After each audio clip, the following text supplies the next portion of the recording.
Hello everyone, welcome to my YouTube channel study to learn. इस video में पर्यावरण अध्ययन ईवीएस के प्रीवियस ईयर क्वेश्चन को डिस्कस करेंगे। 2011 से लेकर 2019 तक के जितने सारे प्रश्न पूछे गए हैं सारे प्रश्न को डिस्कस करेंगे।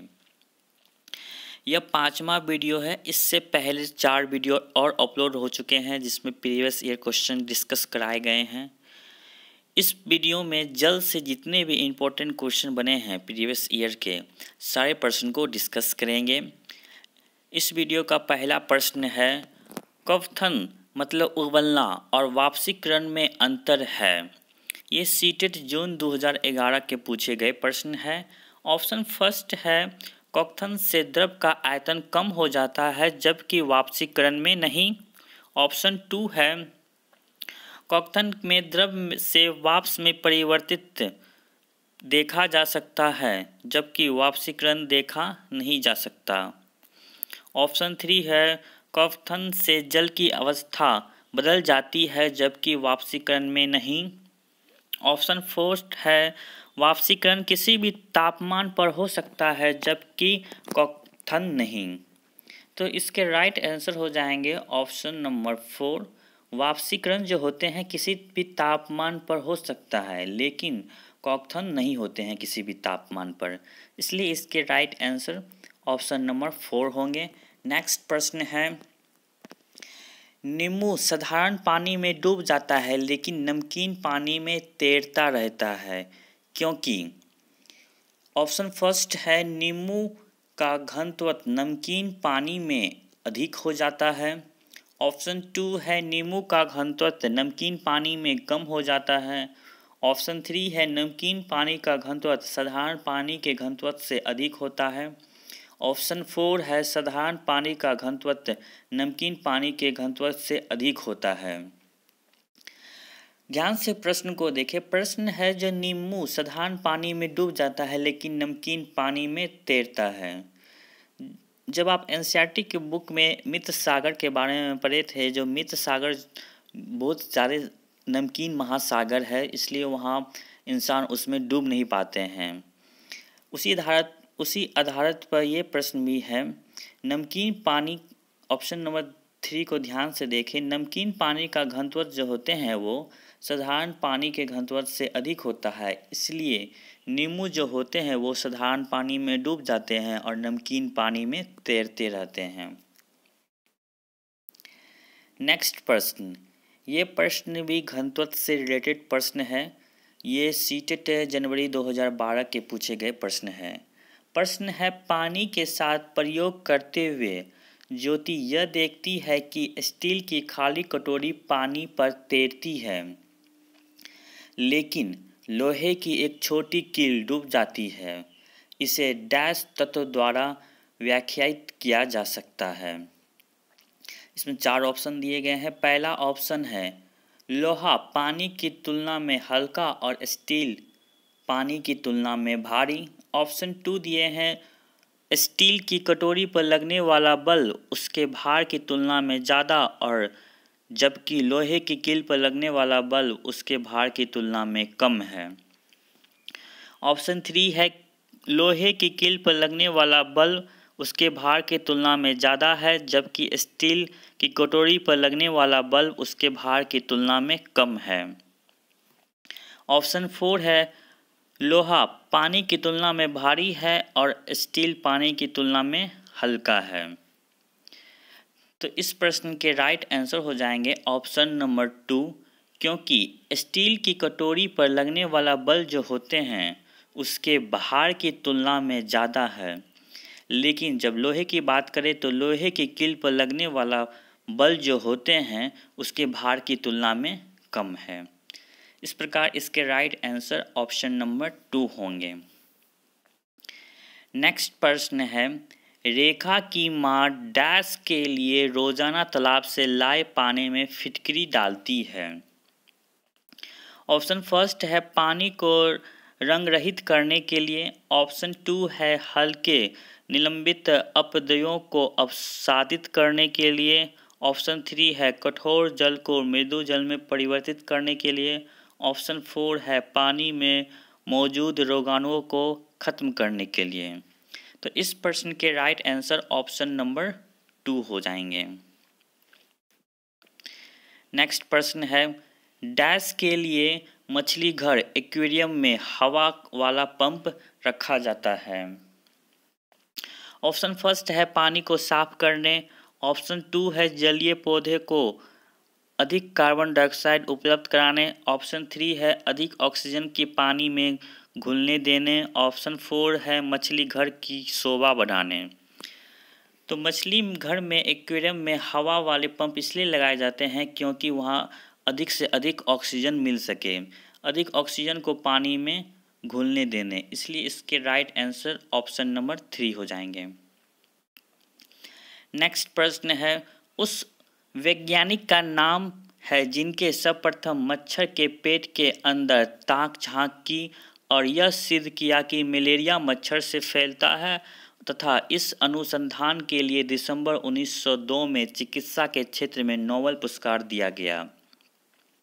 इसके 4 ऑप्शन दिए गए हैं। पहला ऑप्शन है रोनाल्ड रॉस, ऑप्शन 2 है चार्ल्स डार्विन, ऑप्शन 3 है ग्रेगोर मंडल, ऑप्शन 4 है जॉर्ज मिस्ट्रल। तो इस प्रश्न के राइट आंसर हो जाएंगे रोनाल्ड रॉस।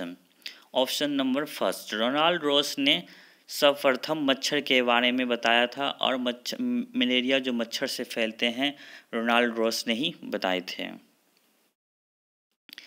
नेक्स्ट प्रश्न मित्र सागर से है।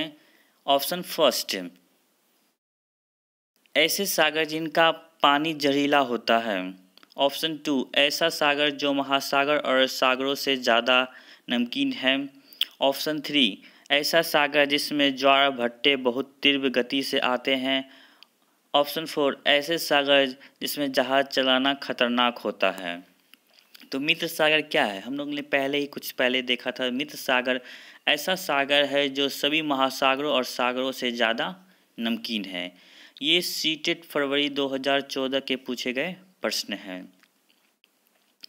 नेक्स्ट प्रश्न सितंबर 2015 के पूछे गए प्रश्न है, निम्नलिखित में से कौन सा बीमारी रुके या इकट्ठा हुए पानी से हो सकता है। ऑप्शन ए है मलेरिया, ऑप्शन 2 है पोलियो, ऑप्शन 3 है निमोनिया, ऑप्शन 4 है चेचक। तो इसके राइट आंसर हो जाएंगे मलेरिया, ऑप्शन नंबर 1। मलेरिया पानी के रुके या इकट्ठे हुए पानी से जमा से होते हैं। नेक्स्ट प्रश्न है, रेनू की दादी उसे एक सूखा कुआं दिखाते हुए बताती है कि 15 से 20 वर्ष पहले कुएं में पानी था लेकिन अब कुआं पूर्णतः सूख गया है। कुएं में पानी सूखने के क्या कारण हो सकते हैं। ये सीटेट फरवरी 2016 के पूछे गए प्रश्न है। इसमें 3 ऑप्शन दिए गए हैं। पहला प्रश्न है ऑप्शन है, पेड़ों, कुएं तथा उनके आसपास के स्थान की मिट्टी को अब सीमेंट से ढक दिया गया है। ऑप्शन 2 है, आसपास के इलाकों में बहुत सारे बोरिंग पंप लग गया है। ऑप्शन 3 है, प्रत्येक व्यक्ति के घर में अब नल होने के कारण कोई भी कुआं का प्रयोग नहीं करता है। तो इस प्रश्न के राइट आंसर ऑप्शन फर्स्ट की बात करें तो ये ऑप्शन फर्स्ट है, इसके कारण से कुएं सूख सकते हैं। ऑप्शन 2 भी सही है और ऑप्शन 3 नहीं है, क्योंकि अभी भी कहीं न कहीं कुएं का प्रयोग हो रहा है। इसलिए 1 सही है, 2 सही है। तो इस प्रकार हम कह सकते हैं ऑप्शन नंबर फर्स्ट 1 एंड 2 इसके राइट आंसर होंगे। नेक्स्ट प्रश्न है, मच्छरों के प्रजनन की रोकथाम के लिए ठहरे पानी पर तेल डालने की सलाह दी जाती है। ऐसा इसलिए है क्योंकि ऑप्शन फर्स्ट है, तेल ऑक्सीजन की आपूर्ति को काट देता है जिससे मच्छरों की प्रजनन थम जाती है। ऑप्शन 2 है, मच्छरों को तेल द्वारा विकसित किया जाता है। ऑप्शन 3 है, मच्छर तेल द्वारा मर जाते हैं। ऑप्शन 4 है, मच्छर तेल की परत में फंस जाते हैं। तो इस प्रश्न के राइट आंसर हो जाएंगे ऑप्शन नंबर फर्स्ट, तेल ऑक्सीजन की आपूर्ति को काट देता है जिससे मच्छर की प्रजनन थम जाती है। नेक्स्ट प्रश्न है, वापसीकरण विषय पर बच्चों की विविध सोच का आकलन करने के लिए निम्नलिखित में से कौन सा प्रश्न एक नमूना हो सकता है। नमूना मतलब सैंपल हो सकते हैं। ऑप्शन फर्स्ट है, जल चक्र के 5 लाभ लिखें। ऑप्शन 2 है क्या होता यदि जल चक्र होता ही नहीं। ऑप्शन 3 है जल चक्र के क्रम के सोपानों की सूची बनाइए। ऑप्शन 4 है जल चक्र के आरेख बनाइए और उसे नामांकित कीजिए। जब यहाँ सैंपल और नमूना के बात कर रहे हैं तो इसके अनुसार हम कह सकते हैं ऑप्शन नंबर 4 को ध्यान से देखें। जल चक्र का आरेख बनाएं, डायग्राम बनाएं और उसके नामांकित कीजिए। तो इसके राइट आंसर हो जाएंगे ऑप्शन नंबर 4 का लास्ट प्रश्न था।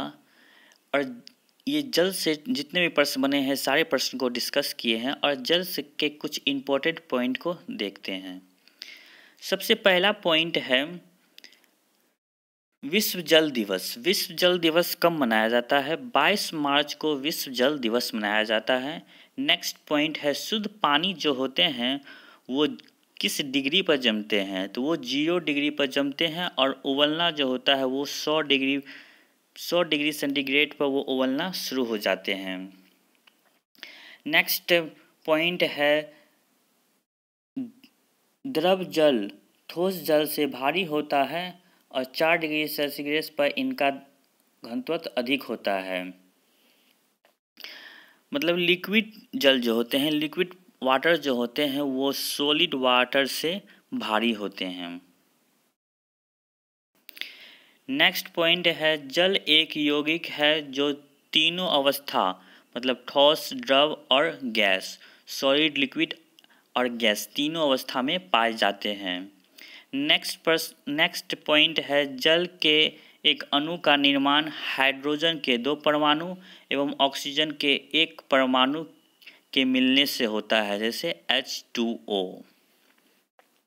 पृथ्वी का 3/4 भाग जल से ढका है। नेक्स्ट पॉइंट है जल के अणुओं में अंतर आणविक आकर्षण बल होता है। नेक्स्ट पॉइंट है जल धातुओं की प्रतिक्रिया करके हाइड्रोजन गैस उत्पन्न करता है। नेक्स्ट पॉइंट है जल में घुली ऑक्सीजन गैस के कारण मछलियां जीवित रहती है, इसलिए एक्वेरियम में मोटर लगाया जाता है जिससे जल में और अधिक ऑक्सीजन को घुलाया जाए। नेक्स्ट बर्फ का कम घनत्व होना मछली के जीवित रहने में सहायक होता है। ब्लड में 80% जो होते हैं वो जल होते हैं। कृत्रिम वर्षा के मेघविजन के लिए सिल्वर आयोडीन नामक रसायन का प्रयोग किया जाता है।